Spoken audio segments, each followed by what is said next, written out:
just to give you some insight on why I'm doing this live and what we will be doing for the next 5 weeks is sort of throwing it back to, season 1 of our podcast, The Rootwords, and just doing it in community, like with some dope folks to add some additional perspective to the mix and just, chat it up. If you know me, I'm all about the casual good time. If you're unfamiliar with Rootwords, just know that it is my baby. It is the heart and soul of Revolve Learning, and it's the heart and soul because it answers the question, how though?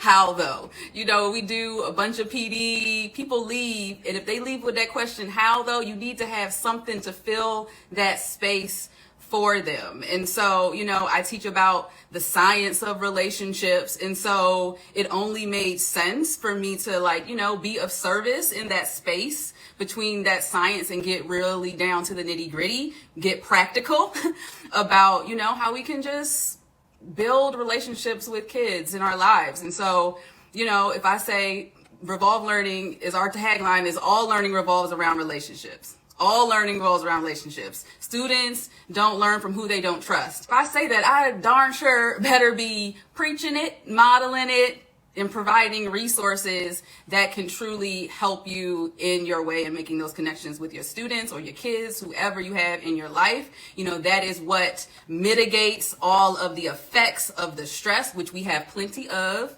these days, right? It mitigates stress. It mitigates the effects of trauma on the growing brains and bodies and our adult brains and bodies. It's what turns all that toxic stress into tolerable stress. And so, this is all about just being a beacon of light in the life of those that we care about. And so, Rootwords, the podcast, was born with that spirit. It's very short episodes because, I don't have any of the time. Time is of the essence on all of the days. And so I like a nice, pithy, structure. And so a one-word concept that I just unpack, do some storytelling around, might pull a research bit here or there. But it's really about how do we have those conversations with our kids, right? With our kids to make that impact that we really desire beyond all of the, standard this, objective that. It's like, what are we talking to kids about? What are we getting to the heart of the character with? This is where the rubber starts hitting the road for us. This is where the science connects to the skills. This is where the people connects to the practice. We're getting down to the humanity of it all. I heard back in the day that, and she probably still does this, but Queen Oprah, she meets with the people that she's going to do an interview with, and she asks, what is your intention? What do you want to get out of this? And so I'm like, that's a great way to approach all conversations that you have with people. And this is a conversation I'm having with multiple people. So my intention is just to serve you well. That's it. Serve amazing educators that are committed to growing and just learning with each other. That's really doing the work. And we do that best through being open to different perspectives and insights and experiences. And so, I hope this is an inspiration to you as we kind of unpack legacy, how you show up in your career, how you show up for others. All of that stuff matters. I wanted to pull just 3 points from the legacy episodes. If you haven't listened to Rootwords, the podcast, it's on all platforms. It's all over the place.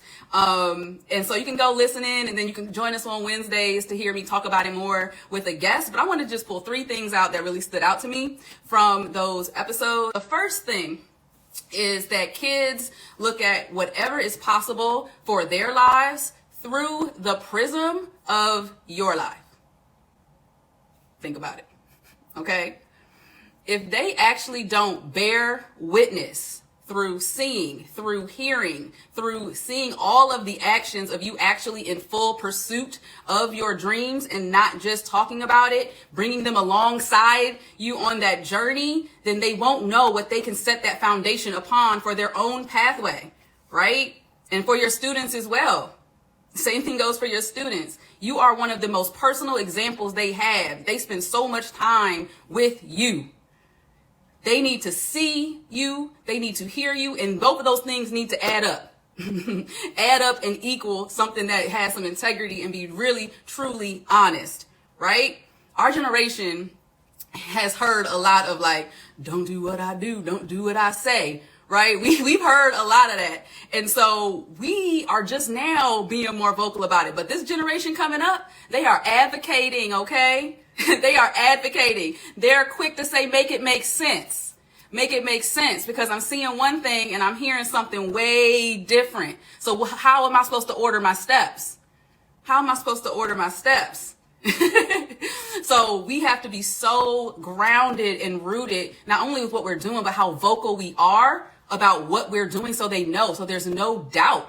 There's no doubt, right? That's legacy. The second thing I wanted to mention, which is aligned, is that we can't assume that people and folks know why you do what you do. Okay? If you have never asked your students why they believe you are a teacher, why you are an educator, let this week be the week that you ask them. Get that data. We get reading data. We got the math data. Okay? Get that data. Clock in your legacy data.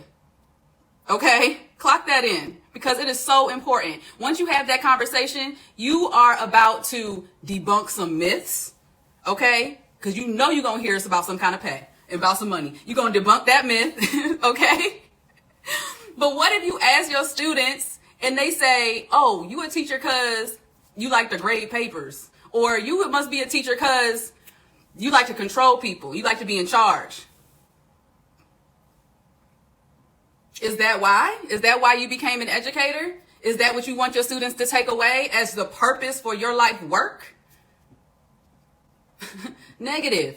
If they think you care more about your routines and your procedures than the deep meaning behind why you educate young people, come on. That can't be it. And and honestly, that student, same thing is true if you have kids, if you have actual kids. Okay? Don't assume that they know why you do what you do. If you ask your kids, why do you think I wanted to become a mother or a father? Or I am excited about being an uncle or an aunt or whatever you are. Like, ask those kids, though. If they have no idea, if my own son doesn't know why I'm an educator, the reason why I chose this as my life calling, that's your legacy right there. What they will say about you when you are gone is the same thing they would say about you while you're right here. It's deep. It's deep. It is an eye-opening conversation to have, but we have to have it now. That's our legacy. The third thing, this is my favorite part of the podcast. You got to go back and listen to the color behind this, okay? I talked about my biggest fear is when I was a teacher, is when a student growing up, going on the news and being like, oh, Miss Reed, that's the teacher that didn't believe that I was going to be anything, or she was this, that, and the other. That was my biggest fear, is seeing that, because we've seen that before, right? People put it in their songs. People are quick to talk about it. And so I was like, I don't want to be one of those teachers. So what it did was that it pushed me to consider the bigger picture, to consider the unique context of my students, to even in the messed up moments, because we have the messed up moments, right? We don't feel like it. We don't know what's coming the next day. We don't have coverage. We don't have coverage for our mental health, our emotional health, security, safety, none of that. We don't feel like it. But even in those challenging moments, how do I remain my student's person? Still, because they're assigned to me.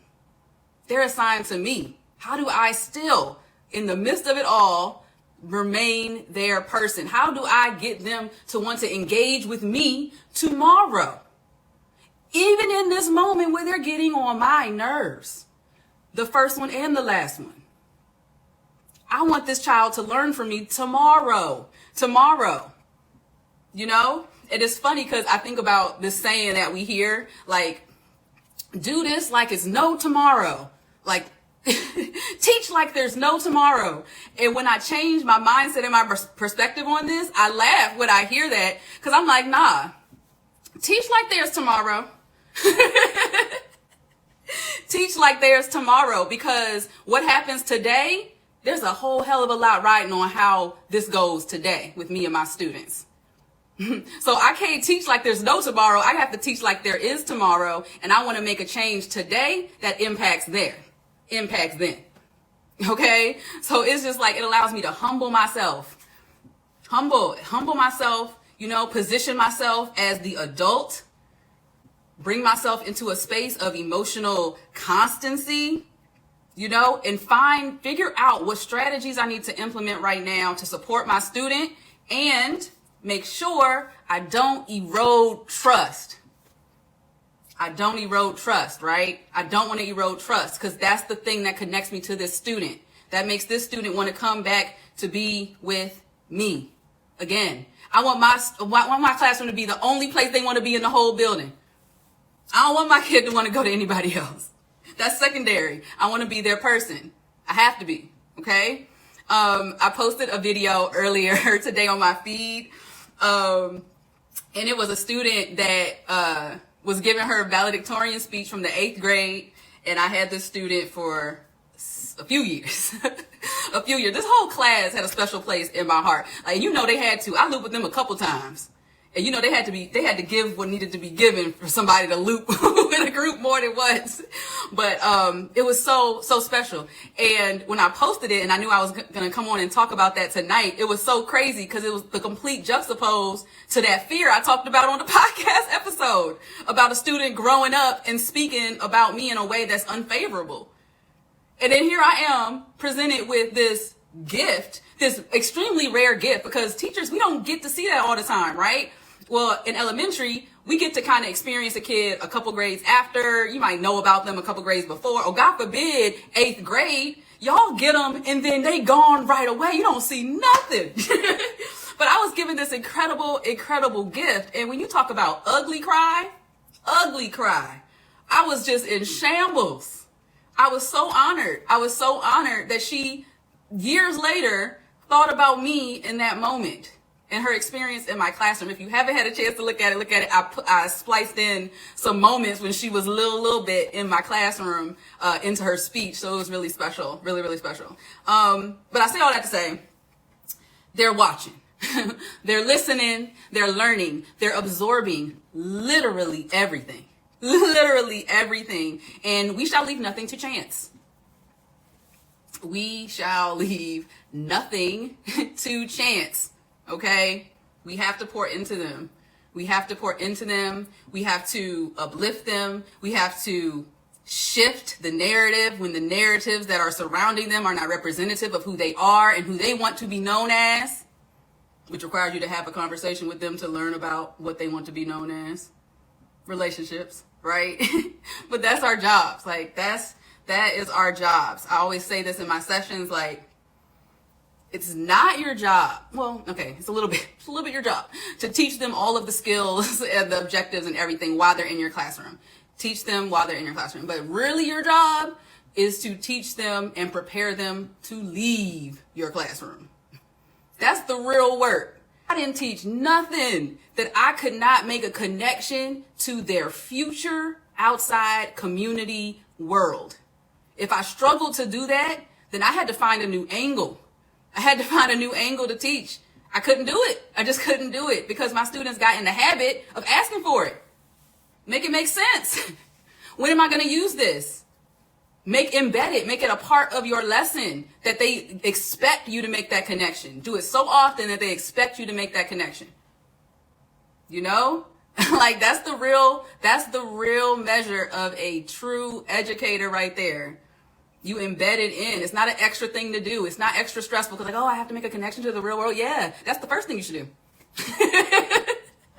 That's step one. Step two, okay, these objectives, the nitty gritty. Okay. I have one short story. one very short story. And it kind of relates back to your legacy and all of that jazz, is that when you really tap into your own legacy, right, you start to think about the legacy of others and those around you. You start wondering about their legacy. What kind of person? What are your students gonna think about you? There was one teacher in our building that truly had a culture of silence, culture of animosity, and just disdain. Like that is what the classroom sort of exuded, you know? And I know that she exuded this energy, not only with her students, but with her colleagues, because the teachers in the building were just as scared of her as the students. Okay? Right? And, you know, that bit that there could have been no adults. She was not in collaboration with anyone else in the building, right? That could tell her that she was doing a disservice to her students through her demeanor. Nobody was comfortable enough to tell her that. I know, because to this day, she probably teaches the same way. And this is somebody decades in the game, okay? And it's just crazy. Like I said, when I got my legacy actions in order, I start considering hers, right? And I'm like, dang, what do students say about her now? Because it got to the point of like, you know, we had the buddy systems, right? I don't endorse it. I don't condone it. None of that. But when students get to a certain point on the ladder, right, they get sent to a buddy classroom. This classroom seemed to be the buddy classroom for all grade levels. Just a K to A school. At any point, you could go in that classroom, there'll be a sixth grader sitting in there. Because of the fear factor, scared straight style of what she was doing. And she might be a good person. I don't know her too well, too closely, but might be a good person. But if that is what is exuded from you, the energy that comes from your classroom, like when students found out they were in her class, I know they felt like less of a person, like they were a problem that needed to get fixed and she was going to be the one to tame them. I know it. Scared. So that is when I have the fear that they grow up, you know, and they're saying these things about those types of classrooms because we have teachers that aren't doing the deep work in considering legacy. Considering their legacy, considering shifting their mindset, shifting their energy. What are they putting out? What are they putting out in this world? You can't start to think about your legacy until you unpack your mindset on what you believe you deserve. What do you believe you deserve? What type of people do you believe you deserve to have in your life? What type of environment do you believe you deserve to teach in? What type of development do you believe you deserve as an educator for your growth in the areas that you desire, that light you up? The early years of my career, even closer until like the last 2 years of my teaching career, I do like the hustle, the grind, be the last teacher in the building, call security and have them let you in on the weekend. Like that is what I valued. I didn't value my own self-worth as an educator until very late. So I wish somebody would have told me to sit down, think about what it is that you deserve as an educator and keep that aligned with everything that you go through.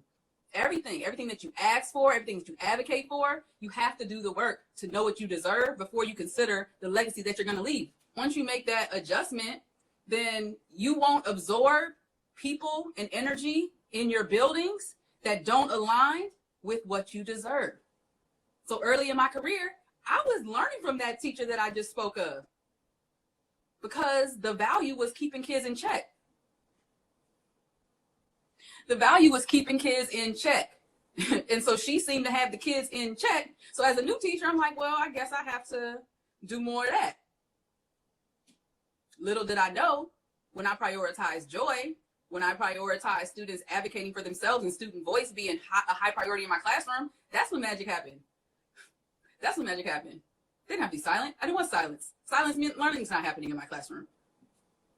But I was able to align it with what I want and with what I desire. You also get in community with dope people and you align yourself because you believe you deserve community and to be in community with other like-minded educators. You start gravitating towards people that have the environments, the classroom environments that you admire.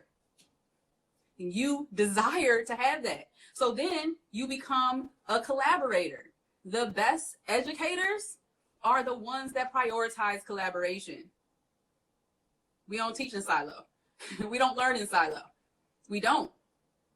You have somebody that's looking out for you. I had a teacher crew. And the funny thing about it is that even as an instructional coach, even working in the nonprofit space, you continue to cultivate that collaboration with people. You continue that work. That never changes. So once you start it and you learn it early in your career, you will never change. That will never change for you. Even now, working in the ed consultant space, I'm aligning myself with people who inspire me, who I believe I can add value to as well. You know, and then that's how things continue to grow. That's how this community makes the impact that we desire, because our voices together, that's what moves many, many mountains. And it also helps with our longevity individually. So when we go together as a collective, when we bounce ideas off of each other, when we keep the movement going, when we keep each other inspired and reminded of our impact, bam, bam, our longevity continues. It thrives. It thrives, you know? And so that's the thing. When we hear and we talk about, you know, we hear this a lot. We want to thrive and not just survive. Like, we hear that like a broken record. But if we do not actually sit and do the work that I just mentioned, consider, what do you deserve as an educator? What is your legacy going to be when you're long gone and while you're still teaching, continuing to teach? If you don't do that work to consider all of those things, what do you have? What do you have? What do you have to collaborate with others? You don't even know how to thrive, but you out here talking about I should thrive and not survive. You got to do the work so you know what you need. You have to know what you need to thrive in order to thrive. So that's what we talk about. That's what we talk about in doing the work, right? Understanding others in a much more deep and meaningful way. Like, that's what this is all about. If anybody wants to tap in and pop on this live with me, please feel free to send a request. I am more than happy to have a dialogue with you for the next few minutes. Tapping in, the man, the myth, and the legend. What's up? How you doing? How you doing? What's up? I'm doing good. How you doing? I'm doing good. You know, there's nothing to it but to do it, right? Yeah, I love the gems that you were sharing. You know, I was like, that's good. Every time I'm like, that's good. You know, and I was thinking about, you know, I teach a class called Revolutionary. I'm an admin, but I still teach a class called Revolution Through the Written Word, right? And I was just like thinking about, like, you know, what will students say, like, why do I teach? Like, why do they think I teach, right? Like, right. They might be like, yo, you teach just to give us a lot to write. I'm like, right? Like, you know, like, they be like, we ain't in college, mister. Why are you giving us this stuff? So, yeah, I was just thinking about that. So, isn't that an opportunity though? Isn't that a huge opportunity though? Even if they do say that, it's like you're opening up a dialogue. It's like, okay, but why do we write? Exactly. Ooh. The power of our voices. Ooh. Like, you have a whole opportunity to, like, oh man, the dialogue there. Like, asking that question of our students is so powerful. It's so powerful. That's a gem. Oh, okay. I got you. I was like, all right. You know. No, I love this talk about legacy. I'm always thinking about, like, what is our impact gonna be? Like, what is the thing we're gonna leave behind? Like, and I could tell you a quick story. Please. I'll be vulnerable a little bit. One of my students who I taught for like 4 years was my advisee, and we were like in a rites of passage, or all boys rites of passage. So I saw him every day in the beginning of the year, every day for about 4 years, right? Like, you know, in the morning, saw him during lunch, saw him, like, that's like my little brother, right? And unfortunately, he passed away last week, right? So I know I'm going somewhere. And I was just thinking, you know, I haven't talked about it on, like, line and stuff like that. And his first year in college, and he literally, all he wanted to do was play soccer. That's what he wanted to do. He wanted to play soccer. And then I'm up here thinking about like, what was my impact on him? Like, what was my impact? And when I was thinking about him and like memories of him and what I thought about him the most, I was literally thinking about all the time we spent outside of the classroom. Not necessarily inside the classroom, like the times when we went and broke bread together. The times when when I went to a soccer game. The time when even inside of class, it wasn't like, for me, it's not so much about like the academics or like, it's like who you can become by pushing yourself, like in terms of like academic excellence. It's like character, right? Like the character building, right? So even when I'm teaching and I'm thinking about the times who were in my class, it wasn't like, was he a good student? Was he a bad student? It was like, did I his character, right? Did I show him something different through a learning experience, right? And that was like my major thing. And so I was just thinking about him, and I just thought about like all the times where I did things not because it was required of me, not because I was getting paid for it, but literally out of the love. Right? Like just love and genuine care. And I think about all the great times and memories I have with him. It was literally when it was like joy was present, love was present, some accountability was present too, because I believe accountability is love. But like those are the things that was present. And when I think about like his legacy and like our legacy as a core, my advisees, I always think about how we loved each other. Yeah. Right? Yeah. Your student just stopped after your class. What would you want to leave them with? Right? Like he didn't get to finish college. Like literally his last days here was with me, right? His full year was with me. Yeah. His last 4 years of education with me. And I'm just thinking about reflecting on like, one, what I left them with, but the students that are in my class right now, they're the like what I'm gonna leave with them with. What am I gonna impart them with? You know, and I always think about that. It's great opportunities that we have. It's the privilege of education in my mind.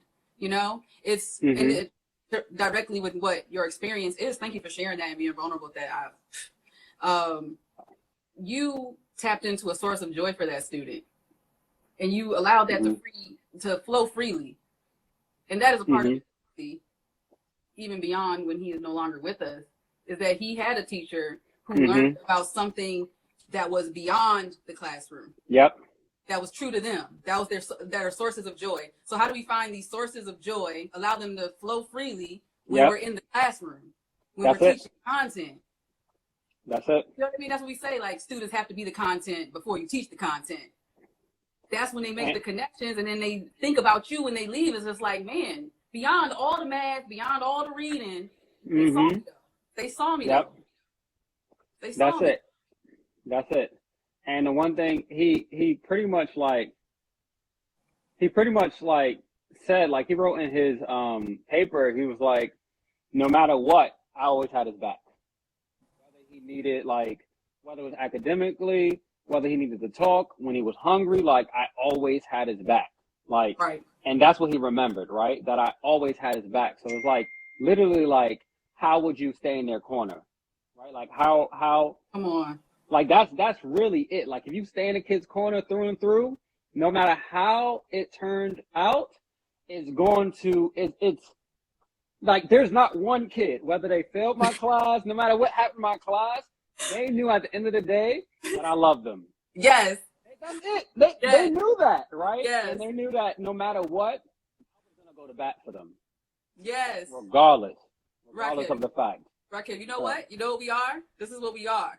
This is because I have a short story about that too. We're barrier breakers. We're barrier breakers, right? Kids, they have all of these barriers, and as educators, we're barrier breakers. I had one girl that came in my class, beautiful, Lord, just gorgeous. She came in, hair all over the place. Barrier.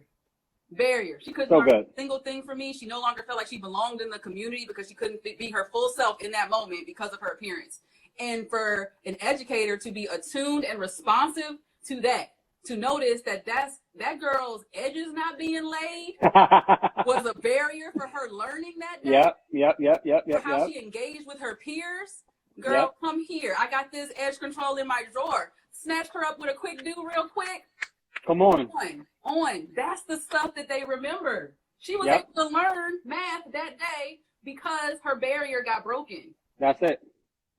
Come on now. That's it. Sometimes it don't have nothing to do, like, it's literally like that was a gap and you closed the gap, right? Like, so it's so important. Like, those small moments are just so essential to a kid's growth, right? And that's what it's all about, right? And I know Krystal is in the building right now, so I'm just warming this up for you, Krystal. I have been waiting for this like for multiple days. Okay. Multiple days. And so those of you who are joining now, hey, those of you who've been here, hey, thank you to Rakim for holding it down in this conversation, y'all. Okay. No, he's been amazing.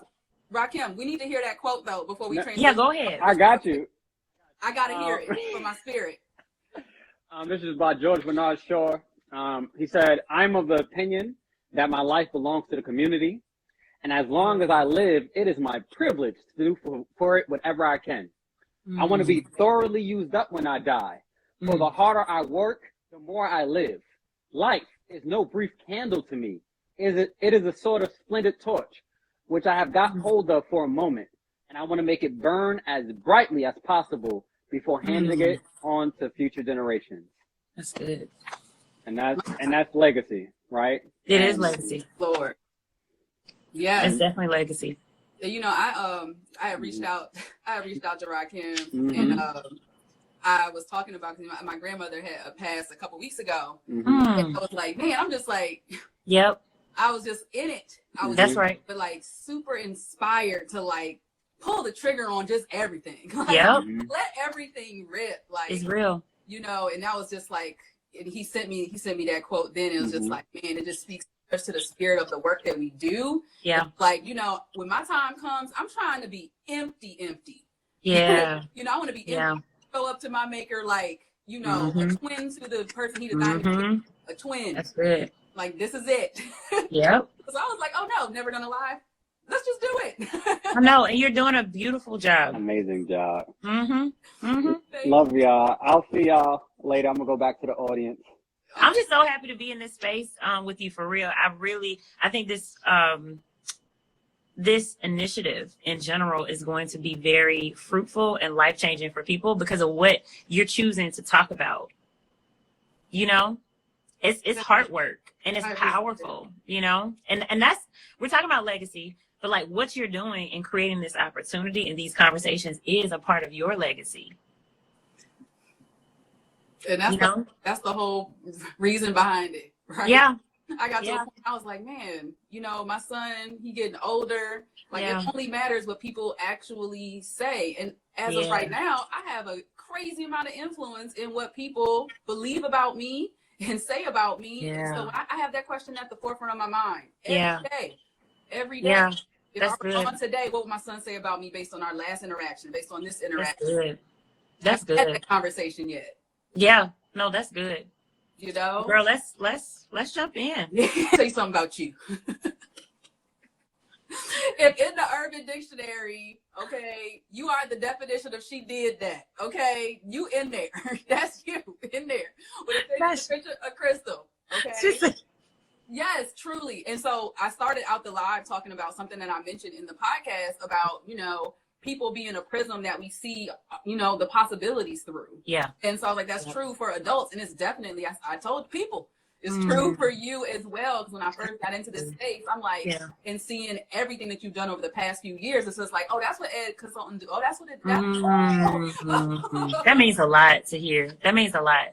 Yes, you know? Yes. So keep doing what you are doing. It is so super impactful. And I really thought about you when I was thinking about, you know, what guests I can have on to have a conversation with for each of these words that I covered in season 1. And you talk so much about the ancestral like belonging that you have from those that came before you. Yeah.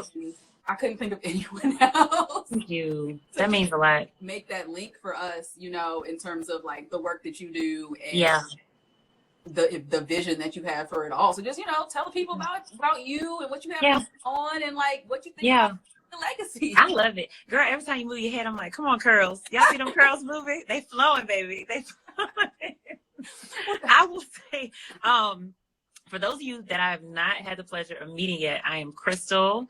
I am a Black woman who was born and raised in historic Selma, Alabama, to a wonderful family that is very, you know, driven by their faith, not socioeconomically affluent in any ways, you know, shapes or forms. So we grew up, we as in my family collectively, in a lot of financial poverty, and rich in faith and rich in understanding like the power of Black community and doing whatever you can to help the next person, and working with whatever we had to get to where we needed to be. It was very communal. Like growing up in a small town like that with such history, I just saw a lot of modeling of what it means to take care of one another as people. And I think that seeing that, Joscelyn, in a lot of ways, unconsciously embedded in me this sense of obligation to take care of other people. I think the thing that I struggled with along the way as an educator, and then even carrying it into entrepreneurship, where I've done a lot of rethinking and reimagining and healing about, is the fact that I have to do that work, right? Of taking care of others and doing it from a place of love, while at the same time not sacrificing, caring for, and loving myself, right? Because I always saw the modeling of my grandmother and my mother and people in the community sacrifice so much for the community and not always take care of themselves in the process, right? Even if it meant they were compromising or accommodating or losing for others. And so something I've had to unlearn and then learn was, how do you, you know, do work that honors and helps other people while at the same time leaning into your own liberation? Yes. Right. And so this duality of individual and collective liberation for me has become the goal, because I can't work for collective freedom if I'm not free. Right. And I can't just focus on my individual freedom if we ain't free. Come on. Right. And I think both have to happen. That is so true. That is so true. But before you joined, I was talking about not being able to do the legacy work and think about what you're going to leave until you do the work and understanding it is what you deserve. Yes. Ooh, that's good. You know what you do. That aligns to that. That aligns to the self-care work. Because if you feel like you deserve certain environments, you deserve development, you deserve an environment that protects you, that's safe for you. Then and only then can you protect that liberty and that peace. You know, and self-care is not a privilege. It is a right. That's right. No, that's absolutely right. And that was another thing that I had to unlearn. Like, you don't have to explain every detail to everybody, because that's about people pleasing. And it's about, you know, trying to like, you don't have to prove anything. You just got to live and be and exist and do the work. Right. And people will see, based on your character and how you engage, what's important to you. So that's the behind the scenes of entrepreneurship that people may not see at times, right? So you do it all the time, Joscelyn, as a mom. You are constantly making choices about, how do I do the both and? How do I engage? But how do I stay true to me as Joscelyn as the woman, Joscelyn as the mother, Joscelyn as the business owner, all of those hats that you wear. Right. And you know what's been a true blessing, is one, having the opportunity to do the self-worth work throughout my entire journey, but also in collaboration with really amazing people that are afraid to disrupt a little bit of comfort to make sure that I leverage my self-worth in a moment. One of my friends sent me a message yesterday, an audio file of her son. They were driving. He was in the back seat, and her son, I think he's 5. Is he 5? Young, was telling her, "You so focused on everybody else. You got to be focused on you." Using the term, and he's 5. Wow. You're so focused on everybody else. You have to be focused on you. I was like, oh, he brought preacher energy to you. You better listen to that child. That part, God speaks through children too. You know, and then I was on Zoom earlier. My son was at his father's house, but I homeschool. So if he's not here, we go on Zoom doing dusting over there. He stopped in the middle of a problem, like didn't carry the one, and was like, "Wait a minute, Mom, you okay?" I was like, honestly, I was not okay because I was how you have multiple screens on your computer. Yes. I had his Zoom screen. I had swiped that over. I'm sitting here making posts and like responding on an email. And he could see on my face that I was just actively not present in what he was doing. And he was like, "Mom, are you okay?" Yeah. Yeah. What you That's mean? good. I'm okay. That's He's good. like, no, because, we have the funeral, you helping with a birthday party, your work, and you're helping me. So you're doing a lot right now. Yeah. And I was like, man. Yeah. It's so insightful. Thank you for asking about how I'm doing. I'm doing okay. I'm doing okay. Yeah. But I'm good. Picked up on that. Like they recognize what we hold as paramount in terms of our self-worth. And when we're not present, that is so, it rings to their heartstrings. Yeah. I agree. For that. And that goes back to my legacy talk. I had to check myself. Because there goes that question again. If something were to happen to me right now, my last interaction was that I was overextending myself. Yep. And not present where I needed to be. That's good. Students catch the same thing from their teachers. Everybody. Like people that you manage, people you lead, your siblings, your parent, everybody. You're right. Oh, the one question. Ask every guest that comes onto this series is, what is the one thing that you wish you knew before you became an educator? Ooh. I mean, it's not one thing. It's plenty of things. It's a whole different things. But what is one thing? Ooh. My choice to become an educator for different people in my life. Some were family. Some were college professors. Some were teachers that I had in the K-12 space. People actually thought I was wasting my brain and wasting my time because they said, you should be a doctor. You should be an attorney. You should be all these other things. And so they're like, you went and you are a first generation college graduate and you got this ability to go, an opportunity to go to the University of Notre Dame and you're going to graduate and you're going to go into teaching? Like they literally, I literally remember to this day specific things that different people said. And interestingly enough, I think that influenced my behaviors around feeling the need to prove my validity professionally to people who were not in the education space. So I loved being a teacher. I was an award-winning teacher, legitimately went into coaching teachers, enjoyed doing that, built receipts around coaching teachers, right? Became a school leader, and the whole time, I would say until my principalship, and principalship was a little different, right? Because you have this title, right? That people, particularly in our community, historically, comes with a lot of like respect, right? They're seen as like community figures. So I didn't struggle with that in that particular role, but every role before that, it was kind of like, you're an educator. Oh, okay. Oh, you're a teacher. And it was like, you're just a teacher. I'm like, do you know what we do? Right? And so I think that like I would have wanted to see, I would have wanted to be fully validated internally and for myself to understand the power of being an educator, right? Like I had the love, I had the passion for it, but I don't think I always had pride in non-education spaces about my choice to be an educator, right? And so it's almost like there's a part of your identity that you're embarrassed about because of how society is socialized to make you feel about that particular thing. So you see it as a deficit and not as an asset. And it wasn't until later in my career that I began to, and especially now, as a social entrepreneur, someone who spends all of my time teaching, right?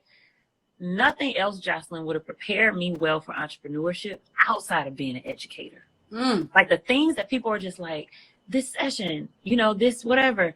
It is like artful and skillful teaching. Yes. That's what it is. So like the best decision I could have ever made in my life was not to just become a teacher, but to become a damn good teacher. Yes. Like, you know what I mean? Like, because all teachers are not created equal.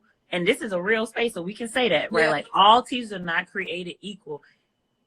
You and I both have seen it. We've seen multiple kinds of classrooms, and I have seen people who they're very vocal, but I'm like, what's your teaching look like behind closed doors? And you go to the class and you be like, oh wow. You know what I'm saying? And so part of me is like, here. Yes. or maybe don't have the desire to really refine their craft, right? There's no better feeling than becoming a really good educator. Because you see the return on it. You're just like, okay, that didn't work. Oh, this works. And then you begin to make monumental impact with kids and more kids, whether it's cultural, social, academic, whatever. So I wish, again, that before I became an educator, I understood the sanctity and the power of the calling that is education. Wow. You know, because it would have changed how I moved. Like I would not have sought external validation from people who don't even understand the power of our work. Like I don't need it, right? We don't need it. I think I would have made some different choices, you know? Yeah. Likewise. I think I would have had some more heart-to-heart conversations instead of brushing the conversation off, because when I brush the conversation off of why aren't you a principal? Why aren't you going to be a principal next? Yes. Then that person's going to go to the next educator and diminish their worth in the same exact way because they aren't checked. I so love that you said that, because I'm going to tell you what would have been different too. When I say like I would have moved differently, I would have stayed in the classroom a way longer time than I did. I would have gone out for national board certification as a teacher. I would have really made it something that I did for at least 10 plus years, like honestly, legitimately, in addition to hoping and desiring that the profession will honor us more in terms of pay. Yeah. You know, and conditions, you know, it's like it kind of goes hand in hand. But I think that like my openness to transition into leadership roles was multifaceted. And one of those factors was the fact that I then in my mind had internalized it to be more noble. Right. And to see teaching as something that wasn't as much, you know, as the leadership capacity. To this point of legacy, Joscelyn, I will say this. I used to not think about legacy. I used to just like do the work and focus on performance from being an achiever and saying like, okay, my legacy will be like my results, like here and now, like in the classroom or whatever. It wasn't until I hit a certain point in entrepreneurship and being online, even in social media, that I realized like, Krystal, you actually do have a platform. You have the ability to influence people, whether you realize you're doing it or not. Because I didn't realize I was at all. Because I'm always just focused on like, how do I do my work better? Yep. And I'm always focused, and you're the same way. You know, I'm always focused on how do I do my work better, and how do I get more free internally. And what I see, the product of me doing inner work, some of it's spiritual, some of it's mental, emotional, shedding of chains and all of my own baggage. The more I get free and the more I am healed, the more I'm able to show up differently in my business, the more I'm able to show up differently on social media. And what I'm learning is that my own commitment to doing that inner work is the thing that's manifesting influence to others. And so I'm not like seeking a certain type of change all the time, as opposed to saying, if I just tap in And if I am obedient to what God is calling me to say and do, it is going to reach who it's supposed to reach. Yes. Right. And it happens. It happens. Right. And so what I think I've just begun doing, recently is kind of like quantifying and putting like real portraits, numbers, etc., to some of that impact. For me, it's about how do I now take something I've learned how to do and create space, and that's the legacy part for other people. So as other Black women are navigating business, I don't care whether it's a lash business they have or this and that, when they are getting to a certain point and they're like, we need physical space, legacy work for me looks like, how do I create opportunities to help people take wherever they are to the next level, right? Yeah. And so that's the thinking. The thinking is outside of like you, and it's like, ooh, we got an office and we got our logo, to like us. How do I create a space that can have multiple offices for multiple Black women to coexist in the same space? And you gonna make me move to New Orleans? You know what I mean? And so, and then I will say this, right? It then is about, how do I put forth the work? Is literally the way my brain works. I'm like, in order to buy a building, then I started researching. I'm like, okay, 300, 400, 500, 700, $1 million, whatever. This is why I will work the way I do, because I'm like, this is how much it's going to cost to have a down payment on a building. So this is how much revenue KC needs to be bringing in for us to buy a building, right? Which is then why I'm like, okay, so we can't get this just from school contracts alone. Like, no shade to that, but I'm just saying, for it has to be aligned. Yeah. Like, because now I'm saying, okay, you need $95,000 to put down as a down payment of $125,000. What kind of work can we do that is still aligned to our mission that will give us that type?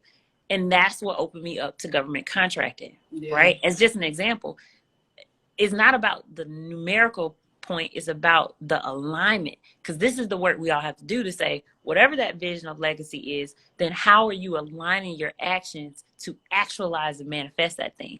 Now, by default, when that happens, because it's going to happen at some point when like we've saved enough and we're able and ready to be able to afford that, I now realize the legacy also looks like other entrepreneurs being like, damn, I didn't even know. My mind wasn't even thinking that far about being a consultant, owning real estate. You know what I'm saying? Yep. And that is so true. I left the nonprofit that I was working for before I started Revolve Learning. Because it got to the point where the business was shifting to a space where I could no longer draw a permanent Sharpie line to the mission. Oh, wow. And so I felt like I was doing work and I was being pushed out in front of audiences as the face, as this engaged facilitator. And then behind closed doors, I knew that they were expanding work into communities that the organization was not even founded to support. And so I always, we're so kindred in that, is that the alignment has to be there or we're not doing it. Yes. We're not. Yes. And if you were on the call earlier, this connection I made to like, as an educator, even in the classroom, the best educators are collaborators. And they are. It never changes.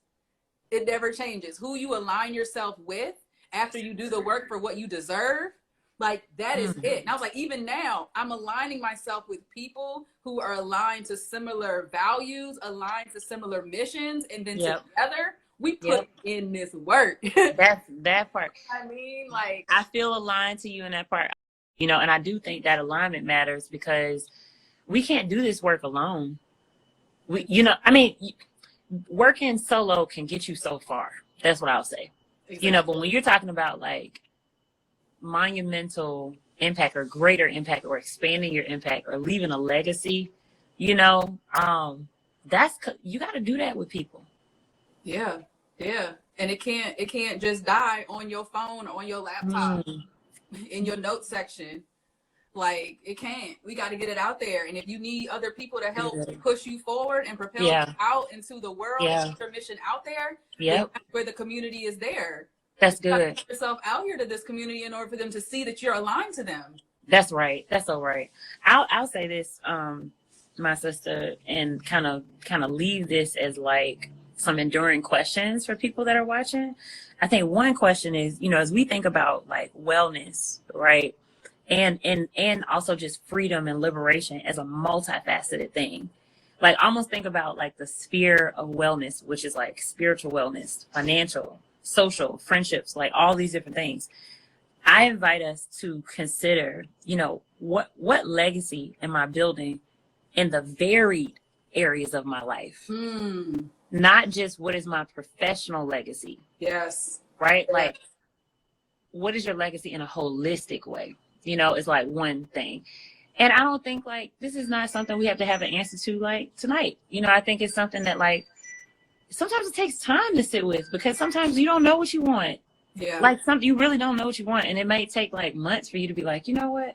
I've seen these things. I read this, or I met this person. And meeting these people is now helping me imagine what I could want. Right. And so it's okay to give yourself space to imagine and envision what it is that you actually want, you know? And I think the second piece is, you know, once you have some type of clarity on your vision for legacy, two, just making sure that like you are giving yourself the right aligned strategies, or you're committing to the right aligned strategies to help you get there. And that you allow yourself to trust the process. It's not going to happen overnight.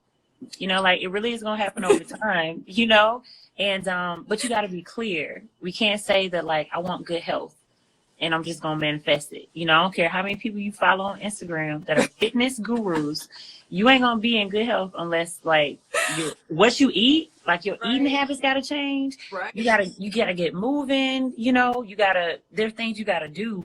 And so I invite us to think like, what am I doing? What's the concrete action to help myself get there? And then the third piece I would say, you know, is what is like the holding space needed to help me stay on track to that. And I think that holding space is like, who am I talking to? Who am I following on social media? What am I reading?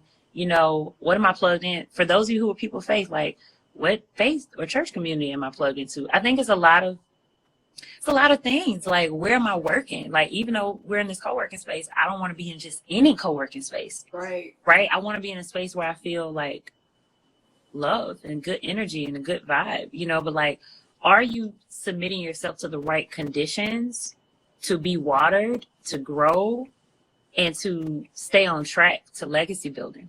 Yes, Lord. Yes. Yes. You know? Yes. Because sometimes some of that is off, Joscelyn. Sometimes we got is. the vision. Sometimes we know how, but we're in the wrong conditions and environment, and that's why it can't go anywhere.